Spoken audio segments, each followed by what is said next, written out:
হাবিব কি কখনো পরাজিত হতে পারে? আমরা কি কখনো পরাজিত হতে পারি?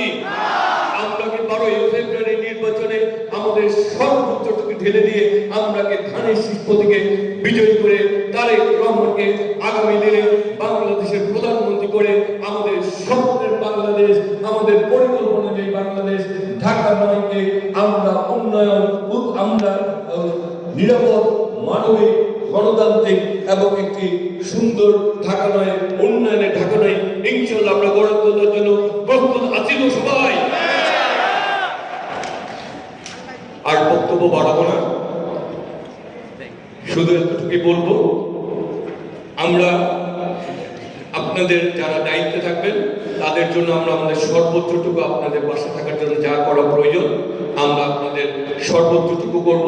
হয়তোবা আপনারা যতটুকু আশা করেন আমরা ততটুকুই আপনাদের সেই পর্যায়ে আপনাদের জন্য যতটুকু করবে ইনশাল্লাহ, যাতে আপনারা সুন্দরভাবে আপনাদের দায়িত্বটুকু পালন করতে পারেন। আমরা আপনাদেরকে সেই সাপোর্টটা ইনশাল্লাহ দিব। আর শেষ কথা বলি, আরেকবার আপনারা শুধু যে কষ্টটা আপনারা করেছেন, যে কষ্টটা আমরা সবাই মিলে করেছি, ইনশাআল্লাহ 12ই ফেব্রুয়ারি নির্বাচনে আমরা সবাই সেই বিজয় ছিনিয়ে আনবো। তাই বলতে চাই, আমার আগে আমরা, আমাদের আগে দেশ, সবার আগে বাংলাদেশ,